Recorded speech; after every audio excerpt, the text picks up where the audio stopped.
తెలంగాణను సాధించిన మహానుభావుడు కేసీఆర్ అని కొనియాడారు మాజీ మంత్రి తలసాని శ్రీనివాస్ యాదవ్.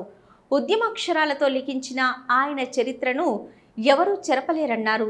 కరీంనగర్లో మీడియాతో మాట్లాడిన తలసాని ముఖ్యమంత్రిగా ఇచ్చిన హామీలే కాకుండా ఇవ్వని హామీలను కూడా అమలు చేసిన ఘనత కేసీఆర్కే దక్కుతుందన్నారు.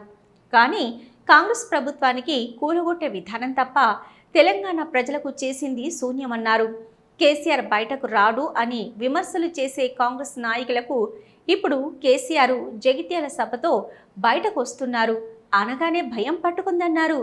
ఇందుకు రేపో ఎల్లుండో రైతు బంధు వేస్తానని ప్రకటించడం హాస్యాస్పదంగా ఉందన్నారు. అబద్ధాల హామీలపై గద్దెనెక్కిన కాంగ్రెస్ సర్కారు కేసీఆర్ చేపట్టిన సంక్షేమ పథకాలన్నింటినీ బంద్ చేసిందని విమర్శించారు. రాష్ట్రంలో ప్రజలకు పనికి వచ్చే ఏ ఒక్క ప్రాజెక్టు కట్టకుండానే గడిచిన 2.5 ఏళ్లలో 3.5 లక్షల కోట్ల అప్పు చేసిందని ఆరోపించారు. జగిత్యాలలో నిర్వహించబోయే సభకు ప్రజలు పెద్ద ఎత్తున తరలివచ్చి విజయవంతం చేయాలని పిలుపునిచ్చారు.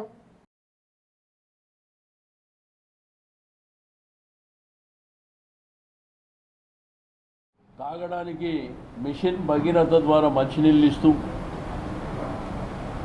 జిల్లాకు ఒక కలెక్టరేట్ కట్టి జిల్లాకు ఒక మెడికల్ కాలేజ్ కట్టి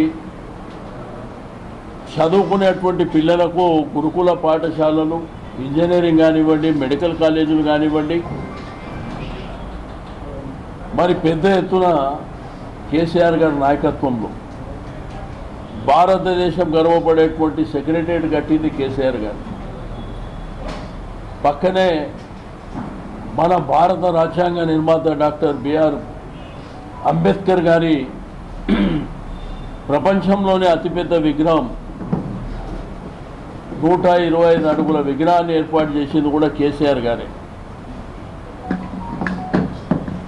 రెండోది ఇరిగేషన్ ప్రాజెక్టులు.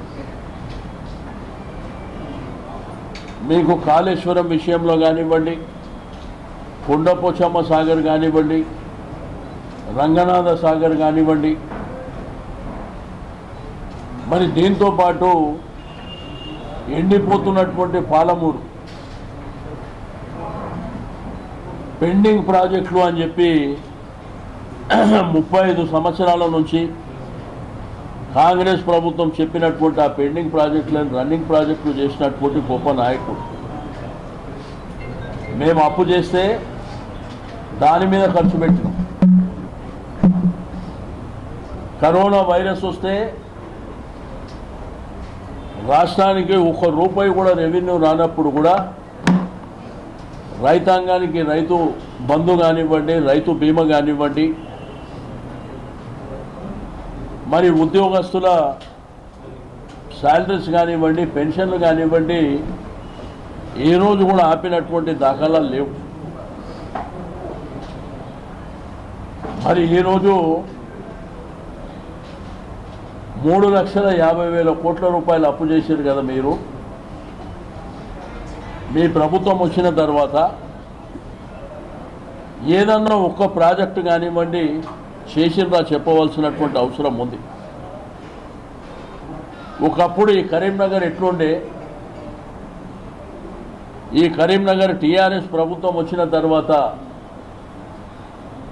ఎంత అద్భుతంగా డెవలప్మెంట్ జరిగింది. కేబుల్ బ్రిడ్జ్ విషయంలో కానివ్వండి, మానేరు డ్యామ్ విషయంలో కానివ్వండి, లేకపోతే ఇక్కడ ఉన్నటువంటి డ్రైనేజ్ వ్యవస్థ, రోడ్డు కనెక్టివిటీ మరి ఎంత అద్భుతంగా జరిగిందో మన అందరికీ తెలుసు. ఈ 2.5 సంవత్సరాలలో కేంద్ర రాష్ట్ర ప్రభుత్వాలు ఏ ఒక్క కార్యక్రమం కరీంనగర్ పట్టణానికి చేసిందో చెప్పగలుగుతారా? కనీసం ప్రజలు ఇబ్బంది పడుతున్నటువంటి డంప్ యార్డ్ కూడా మీరు చేయలేనిపోయినటువంటి పరిస్థితిలో మీరు ఉన్నారు. కాబట్టి కేసీఆర్ ఒక చరిత్రకారుడుగా మిగిలిపోయినటువంటి సందర్భం. వారి యొక్క పరిపాలన ఒక అద్భుతమైనటువంటి పరిపాలన.